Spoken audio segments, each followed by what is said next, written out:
نہ کوئی غم کرو نہ خوف، خوشیاں مناؤ جنت کی جس کا تم سے وعدہ کیا گیا تھا۔ اللہ کی ربوبیت پر اطمینان جب انسان کو ہو جاتا، میرا رب اللہ ہے، ربی اللہ، انسان کے لیے نہ کوئی کھٹکا، نہ کوئی خطرہ، نہ کوئی خوف، نہ کوئی حزن۔ جو کچھ ہو رہا ہے کس کے اذن سے ہو رہا ہے؟ اللہ کے اذن سے۔ اللہ کے اذن کے بغیر پتا تک نہیں ہلتا۔ یہ کوئی اندھا بہرا مادہ نہیں ہے جس سے مجھے کوئی خوف ہو۔ اندھا بھینسا چلا رہا ہو اس سے تو ڈرنے کا ہر انسان کو ڈرنا چاہیے، نہ معلوم کس کو ٹکر مار دے، لیکن نہیں، اس کائنات کو چلانے والا ایک سمیع و بصیر خدا ہے۔ وہ جو میرا دوست ہے، میرا ولی ہے، اللہ ولی الذین آمنوا یخرجہم من الظلمات الی النور، اللہ اہل ایمان کا ولی ہے، ساتھی ہے، پشت پناہ ہے، مددگار ہے، حمایتی ہے۔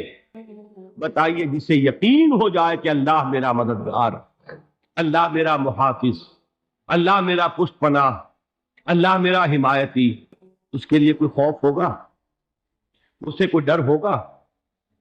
میں مثال دیا کرتا ہوں ایک بہت سادہ، پنجاب کے دیہات کی۔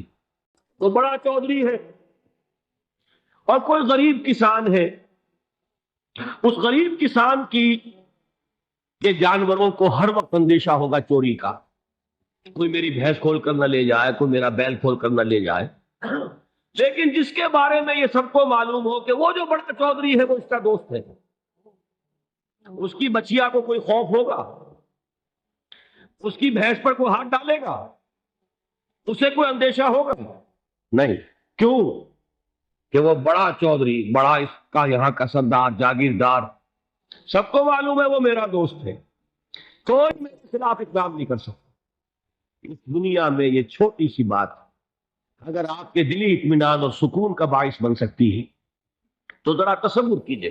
میں لفظ تصور استعمال کروں گا صرف اس لیے کہ اس کا ہم جس کو کہتے ہیں ادراک اور شعور کر نہیں سکتے، عمل کے ساتھ کر سکتے۔ اگر یقین ہو کہ اللہ میرا مددگار اور یقین ہو کہ اللہ ہر آن میرے ساتھ ہے، پھر کوئی خوف، کس کا خوف؟ کوئی شے اللہ سے بالا تر ہے؟ کوئی قوت اس سے زیادہ طاقتور ہے؟ کوئی اس کے ارادے کو بدلنے والا ہے؟ کوئی اس کی مشیت کے آڑے آنے والا ہے؟ یہی بات ہے جو حضور نے فرمائی، یہ ایمان کا حاصل ہے لب لباب، کہ دیکھو اچھی طرح اس بات کو ذہن نشین کر لو، اگر تمام انسان مل کر تمہیں کوئی نقصان پہنچانا چاہے نہیں پہنچا سکتے، مگر جو کچھ اللہ نے لکھ دیا ہو، اور تمام انسان مل کر تمہیں کوئی نفع پہنچانا چاہے نہیں پہنچا سکتے، مگر وہ شے جو اللہ نے طے کر دی۔